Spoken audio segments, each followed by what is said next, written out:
didn't win the league, they didn't win the Champions League, but somehow they walked away looking more dangerous than ever. This 2026 squad, it's different, it's ruthless, and if you're a rival fan, brace yourself, because what Arsenal are building right now is downright terrifying. Chelsea but how better good watch out. is this squad, and can they win a treble this season? Well, let's talk about it. Arsenal didn't win anything last season. No league title, no Champions League, but that doesn't mean it was a they came failure. close. It was the season that proved how close they are to becoming one of Europe's most dominant sides. They finished second in the Premier League, and they only lost 4 games. That's the same number of losses as Liverpool, but the difference? Arsenal dropped too many points through draws, matches they should have killed off. They let slip, and in a title race that close, that was the difference. It wasn't that they weren't good enough, it's that they didn't finish the job in key moments. But what shocked people was in the Champions League. They beat PSG 2-0 in the group stage. That wasn't a lucky win, it was a tactical masterclass. Then they smashed Sporting 5-1, got past Girona 2-1, and then came the game that changed the narrative. They eliminated Real Madrid in the quarter-finals. People called that impossible, but Arsenal didn't care about history. They created their own. That performance gave fans real hope that the Champions League could be theirs. And then came the heartbreak. A second clash with PSG, this time in the semi-finals, and Arsenal just didn't have enough. They were knocked out. It was painful, because they were that close to a final. But here's what matters now. Arsenal is... Now Brew what this Brew has broken down about Arsenal's journey on how close they were into winning something in their previous season, and also not forgetting the seasons before that, as he was referencing. I personally think that Arsenal must sack Arteta. Not that he is a bad manager, but bring in someone who has more experience in winning trophies, if you get what I mean. And I'm not sidelining him, saying he's a bad coach or a bad manager, or he hasn't had any impact for Arsenal, but I think they should bring in someone new, bro. Settling for close anymore. That season lit a fire in the club, and this summer they've made it clear they're going all in. No half measures, no compromises. This rebuild is about finishing what they started. Let's start with the base, the backline, because that's where Arsenal began their transformation. First, David Raya. Last season, he proved exactly why Arteta made him the number 1. Game after game, Raya pulled off crucial saves that kept Anfield in tight matches. His calmness on the ball, his positioning, his reflexes. He was one of the main reasons Arsenal didn't concede more in high-pressure situations. But the problem wasn't Raya, it was depth. He had to play nearly every game. There was no solid backup. So, when the schedule got heavy, fatigue started to show. That's why, this summer, Arsenal made a smart move. They brought in Kepa Arrizabalaga. Now, I know Kepa didn't leave Chelsea on the highest. Damn, that's a smart move, bro, to bring in someone who's experienced within the league, bro, within the Premier League. That's a smart move. Note, but his time at Bournemouth reminded everyone just how good he can be. He's agile, good with his feet, and he's used to the intensity of English football. As a backup to Raya, it's a step up from what Arsenal had before. In tight stretches of the season, Kepa can step in without dropping the level. That is exactly what a title-challenging team needs. Then there's the centre-back pairing, Saliba and Gabriel, arguably one of the most balanced duos in Europe. Saliba brings the composure, the reading of the game, and that calm authority. Gabriel brings the aggression, physicality, and aerial dominance.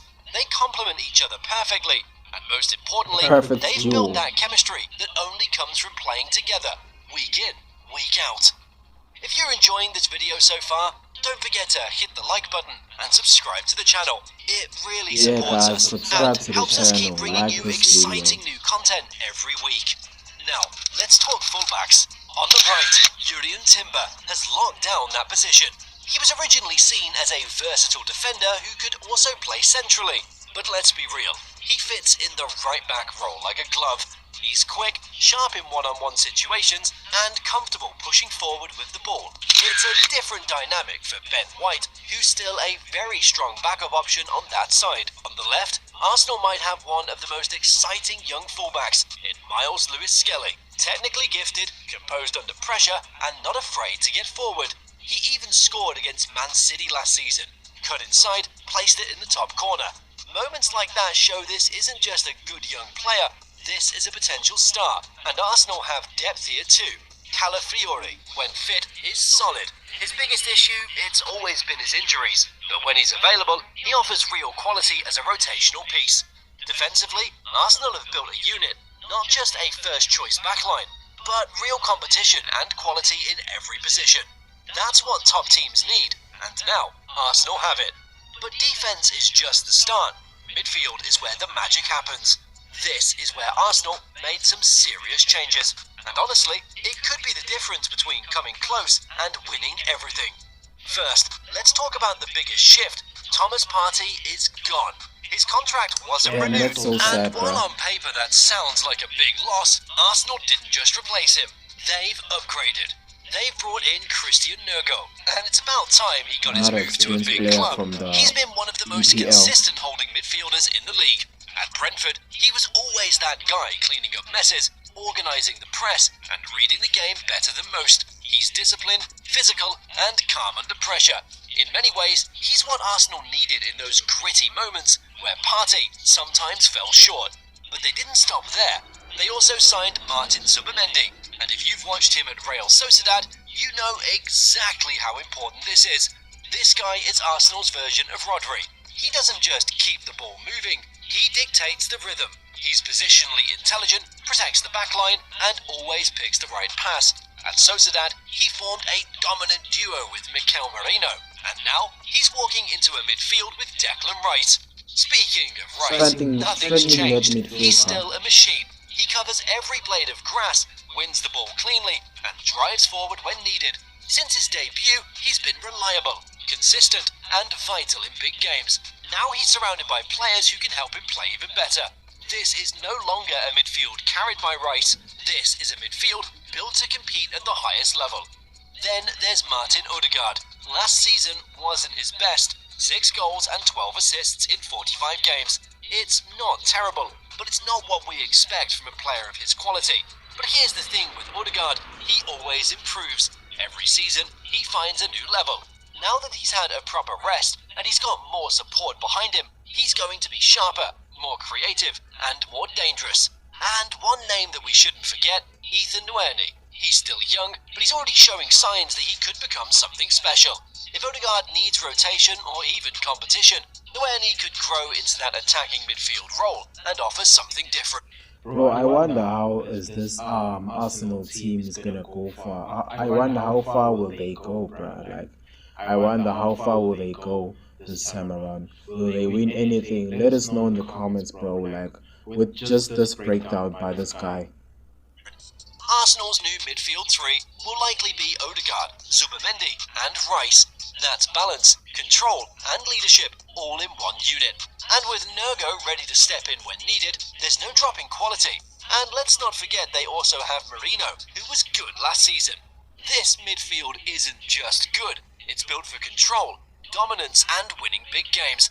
But if the midfield is the brain of the team, then the attack is the firepower. This is where Arsenal have always had potential. But what they've built for this season looks like the most complete attacking unit they've had under Arteta. Let's start on the right wing, Bukayo Saka. We all know what he brings. Direct, sharp, intelligent. He reads the game at a level far beyond his age, and he's only getting better. Last season, he missed a few games through injury, and you could feel the difference in Arsenal's play. They lack that spark on the right. That's why having a fully fit Saka this season changes everything. But the real improvement? Arsenal finally addressed the one issue they've had for years, Saka's backup, Noni Madueke. This is a big signing if they do it, not just because of the name, but because of what he brings to the system. Madueke is unpredictable, fast and fearless in one-on-ones. He's a different kind of winger. He thrives in chaos, and more importantly, he gives Arsenal an option off the bench who can change a game instantly. For the first time, Saka doesn't have to carry the right side every week. Madueke can step in when needed, and that could make a huge difference over a 60-plus game season. Now over to the left wing, where Arsenal are fully loaded. They've got Gabriel Martinelli and Leandro Trossard, two players who bring very different qualities, but can both deliver in big moments. Martinelli's explosive. He takes on defenders, stretches the line, and has that aggressive edge. Trossard is calmer, more calculated. He drifts into central spaces, creates overloads, and finishes chances with precision. The problem last season was that Trossard was used in multiple roles: false nine, central attacking mid, left wing, and sometimes even in midfield. But he's at his best when he's settled on the left wing, where he can isolate defenders and make things happen. That's the plan this season. Keep him on the left, let him cook, and rotate smartly with Martinelli. Now to the striker position, which has been the most debated role at Arsenal for years. For a while, it was Gabriel Jesus and Kai Havertz. Let's start with... Hey guys, Arsenal's cooking something out here. Arsenal's like is cooking something. They're coming up with something, bruh. Anyways, let us know in the comments what you guys think is gonna like happen with them. Are they gonna win or what? Like, let us know in the comments, bro. Jesus, his talent has never been in doubt. He's smart, quick, and links play beautifully. But he's never been a consistent finisher. And his injury problems, it's made it pretty hard for Arsenal to depend on him across a full season. Then there's Havertz. He had moments, he held the ball up well, dropped deep, and gave the midfield an extra body. But that's part of the issue. He often looked more like a midfielder than a striker. He wasn't ruthless in front of the goal, and Arsenal needed someone who would finish off the chances they worked so hard to create. So, Arteta made a bold move. He went out and got a true number 9, a finisher, a killer, Viktor Gyokeres. This is a game-changing signing. At Sporting, hey, this guy is a beast, bro. I've checked out some videos of him. Like he's so good in front of the goal, bro. Like yeah, guys. Gyokeres was unstoppable. He played 66 games, scored 68 goals, and added 17 assists. Those are ridiculous numbers, and it wasn't just in the Portuguese league. He showed up in Europe too. He's strong, fast, clinical, and works hard off the ball. He presses defenders, drags them out of position, and when he gets a side at goal, he doesn't hesitate. He's what Arsenal have been missing since the days of a prime Van Persie, a striker with a killer instinct, and even though he's only recently... Yo.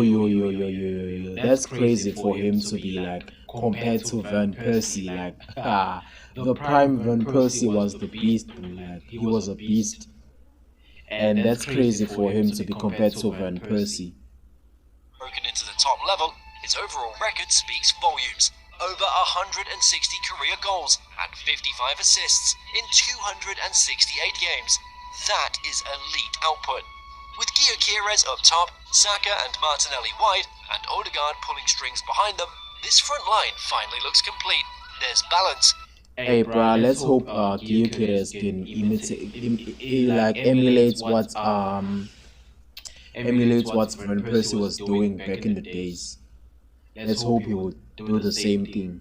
There's depth, there's variety, and most importantly, there are goals. Now Arsenal have options. If they need width, they've got it. If they need dribblers, they've got them.